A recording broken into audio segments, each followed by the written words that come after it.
Hello and welcome. Everton are an absolute shambles.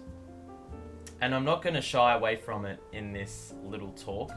We are going to be discussing today whether Frank should stay or go, but the underlying issue or the outstanding issue is the board amongst all this mess. We haven't won a game in 81 days.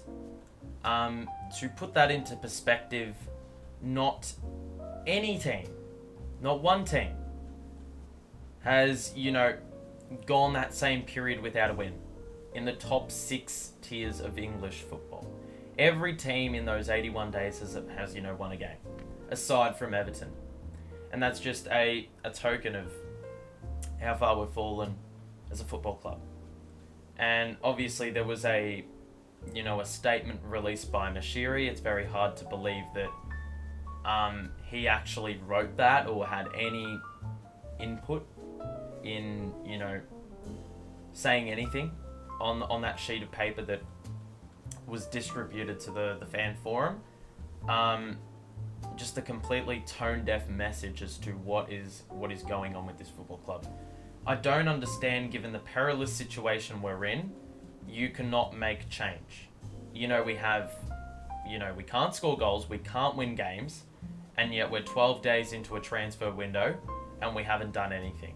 I don't understand how it can be that shambolic. There's really not any other word to state it. It's, to be honest, quite ridiculous. It's actually laughable at this point how bad this team is. The higher ups at being able to, lead the way with regards to managing a football organisation. And look, that's the big thing in all this, change. There's been no change. It has been a matter of sticking to the same things year after year, but we're just in a perpetual cycle of the same rubbish. You've got the same people there that were there 10 years ago. It's clearly a different period of time. The landscape is much changed. The team has gotten worse, and we haven't done anything. Moshiri saying that we have skilled, experienced, and focused professionals at all levels, that's a load of rubbish, because we clearly don't. We're in that position, or the position we're in, for a reason. Simply put, because we don't have anyone adequate. All that's happening is inadequacy. So it's very hard to believe the lack of urgency given the period of time or the state of the club. And look, Frank has actually probably turned into one of the lesser problems at the club. In light of all this turmoil and the fans really getting upset and outraged by what we're hearing, Frank has sort of been swept under the rug, and we're going to be discussing whether he should stay or go. But it's an interesting thing that we've got here with Frank, because we're nearly halfway through the January window. Last year we got Frank in at the end of January, and he had no opportunity to get any players in because obviously the window had expired. And we'd lost some players that Rafa didn't want, and then Rafa left, and those players getting offloaded seemed hella pointless. But now we're in a really bad situation because the uncertainty is built again, and that's why my decision for whether he should stay or not, that's what it stems from. I want Frank to stay, and you're probably wondering, you doofus, well, why do you want him to stay? Simply put, because I think that what is going on with our transfer activity really encapsulates what's going on with the manager. A lot of indecision, a lack of planning. We had 6 weeks in the World Cup period to, scout out the network and find players we wanted, and then get them in ASAP, so you don't have games where you're not, where you don't have these signings at your disposal. But here we are, as I said, 12 days in, and not one signing of worth, or one loan move of worth. It's all been youth players being brought back in for no reason. For example, Ellis Sims, his development is probably stunted. Obviously, once again, testament to the shithousery that this football club is. But it's just shambolic that there's just zero urgency, completely inept at what we're doing. But with Frank, just like the signings that we could have potentially looked into in the World Cup period, we could have also looked at that time to see whether or not Frank was fit for the job. And if we're going to seriously consider sacking him now, once again, given we're more fragile than we were last year, I do not want to test those waters. Now look, if we sacked Frank, I already have no faith in the board, and a lot of Evertonians don't either. So why is there any faith that this team will make the right appointment? If we've talked about the director of football never having any input, if we've talked about blatant deficiencies of the board and the owner, why do we have faith that they will hire the right manager? If there is a manager hired, let's say it's Sean Dyche, what is the guarantee that he will keep us in the Premier League? I mean, if this season has taught us anything, it's that there's no guarantees. You can't afford complacency. I mean, last season, we stayed up, and there was no guarantees that we were going to be better.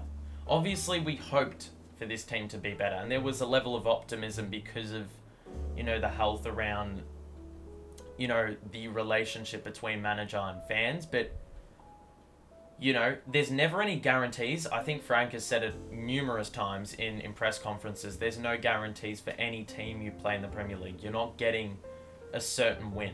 So the fact that we can say that, well, if we get a new manager in, we'll stay up, I mean, we don't know. And that's where the uncertainty kills me. We've already got a huge amount of it. So why on earth would we, delve into, undiscovered waters, and that could place us in an even more perilous position? We don't know the answer. And then, I don't want to look this far in the future, but hypothetically, if we went down, we hired a manager based on what? Their ability to keep us in the Premier League. For example, Sam Allardyce is pretty infamous for doing that. But if we went down, well then, does that manager have any worth in the Championship? So once again, would you have to go through that cycle yet again of bringing a new manager in?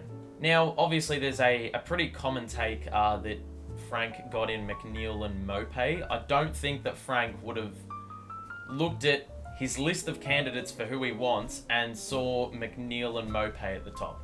I highly doubt that. And look, if we didn't get done over by the bullshit financial fair play and the inadequacy of this board and the inadequacy of the owner, then we would never have had to sell Richarlison. We never would have had to find replacements. We never would have had to sign players as shit as McNeil and Maupay.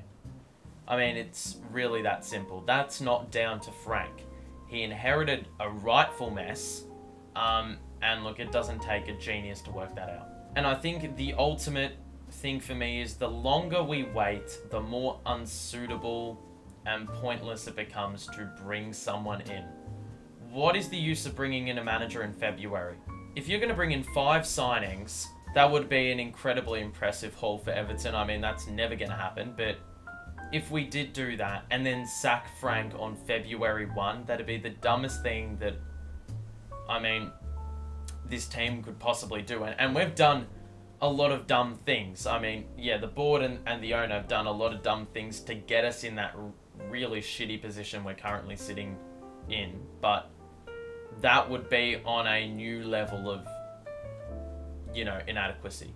And look, we haven't learnt from past mistakes with other things, so why on earth would we learn with this managerial appointment? It's very clear we haven't already, because we find ourselves in the same position we were in last year. And you would have thought, adequate football clubs learn from this. It's okay to be in positions that look pretty dire, but if you can learn from it and become better and prosper from having learnt from it, then I'm okay with that. But the problem is we literally are in a worse position than we were in last year. And if the signs weren't blatantly alarming there, then I don't know what they are now. Overall, I think the main message I'm getting at is sack the board. sack the board. They're not going to go. And Moshiri has also made it clear he's not going to go because they're both bodies are equally inadequate at what they're doing. Equally inadequate. And the best thing for them to do would be to piss off. But we know that if recent history has proven anything, it's that is the last thing they're considering. You know, right now it's all about money, it's all about the stadium, it's all about ego and power and this and that, but ultimately, you know, their biggest asset, which is the Everton Football Club, is going to be useless in the Championship. That stadium counts for stuff all if we're playing Derby. You know, I'd rather play Man United at Goodison Park than play Derby at a big 60,000 seater stadium. I mean, obviously it doesn't affect me in terms of where we play because I'm not over there. But for a football club that is home to so many fans, so many loyal fans, I have so much sympathy because these people support their team week in and week out. Give all their energy, their time, their effort to support this team, and what are we getting in return? Rubbish. I'll go back to that stat I mentioned at the very beginning of the video. We have not won a game in 81 days. 81 days. Every single team in the top 6 tiers of English football has won a game in that time.